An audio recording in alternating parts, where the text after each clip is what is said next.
আমার সাথে কেউ ছিল না। আমি ঐদিন একাই গেছিলাম ম্যাডামের বাসায়। আমি ভিতরের রুমে গেলাম, দেখলাম যে ম্যাডাম তো দূরের কথা কেউই ছিল না ভিতরের রুমে। আমার এই জামা-কাপড়, আমার ওড়না-টোড়না সবকিছু খুইলা আমারে বাইন্ধা অনেক খারাপ কাজ করছিল ওইদিন। আমার মেয়ের সাথে যে অন্যায় হইছে এটার বিচার যেন আমি পাই। এই তরুণী ম্যাডামের বাসায় নিয়মিত যাতায়াত করতেন। যাতায়াতের সুবাদে এই তরুণীর উপর ম্যাডামের লম্পট ছেলে জিহাদ ওরফে সজীবের কুঞ্জর পড়ে। ম্যাডামের বাসায় যাওয়ার পর দেখি ম্যাডামের গেটটা খোলা প্রত্যেক দিনের মতো। কিন্তু ওইদিন মানে আমার সাথে কেউ ছিল না। আমি ঐদিন একাই গেছিলাম ম্যাডামের বাসায়। আমি ভিতরের রুমে ঢোকার পর দেখলাম যে সবকিছু নরমাল। তো ওই যে ছেলে না ম্যাডামের ছেলে, সে সামনের দিকে আসছে। আইসা আমারে জিজ্ঞাসা করতেছে যে আসছো, এরকম বলতাছে। একদিন সন্ধ্যাবেলা প্রাইভেট পড়ার উদ্দেশ্যে ম্যাডামের বাসায় প্রবেশ করলে তিনি দেখতে পান বাসায় গিয়ে ম্যাডামের ছেলে ড্রয়িং রুমে বসে আছে।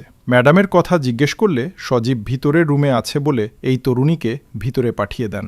ড্রয়িং রুমে এসে রুম থেকে বের হয়ে এই তরুণী দেখতে পান বাসার গেট লক করা এবং সজীব সোফায় বসে রয়েছে। ভিতরের রুমে গেলাম ম্যাডাম ডাকতে আমি একটু টের পাইনি যে আমার সাথে ওইদিন এত খারাপ কিছু হয়ে যাইবো। আমি ভিতরের রুমে গেলাম, দেখলাম যে ম্যাডাম তো দূরের কথা কেউ ছিল না ভিতরের রুম। আমি বাইরের রুমে আসছি, যেটা সামনের রুম ম্যাডামের।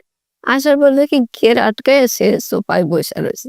বসে আছে, আমার দিকে খারাপ ভাবে তাকাইছিল। সোফায় বসেই তিনি এই তরুণীর দিকে খারাপ দৃষ্টি দেন। ঘটনা বুঝতে পেরে পিছনের দরজা দিয়ে বাসা থেকে বের হওয়ার চেষ্টা করেন তিনি।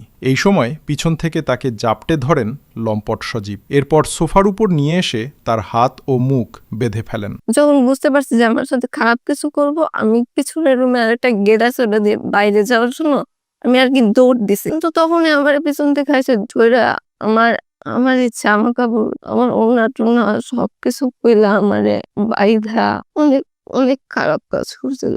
জামা কাপড় খুলে এই তরুণীর উপর পাশবিক নির্যাতন চালায় সজীব। এমনই অভিযোগভুক্তভোগী তরুণীর।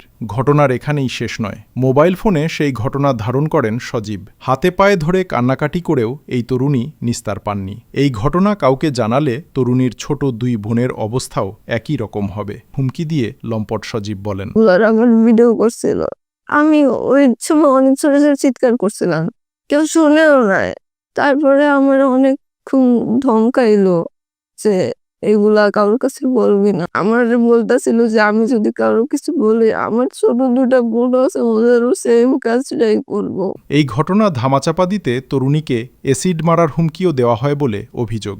ভুক্তভোগী এই তরুণীর অভিযোগ, পানি জাতীয় কিছু একটা জোর করে খাইয়ে তাকে বাসা থেকে বের করে দেন সজীব। এমন নির্মম ঘটনার বিচার চাইতে গেলে উল্টো এই তরুণীর সাথেই খারাপ ব্যবহার করা হয়। তারপরে আমি যদি আম্মু আব্বুর কাছে বলি, আম্মু আব্বু যদি জানতে পারে যে আমি আম্মুর কাছে বলে দিছি, আব্বুর কাছে বলে দিছি, তাহলে তো আমি বাইরে যাব, আমার ফেসে এসিড মারবো, আমার বোনের ফেসে এসিড মারবো, অনেক প্রকার ভয় দেখাইছে। তারপর তার ফ্রেন্ডের ফোনেও নাকি ওই ভিডিও গুলা দিয়ে দিছে। তারপর একটা গ্লাসে একটু পানি নাকি সেগুলো আমার আয়না দিয়ে বলতেছে যে এইটা খাইয়া তারপর তুমি বাসায় যাও।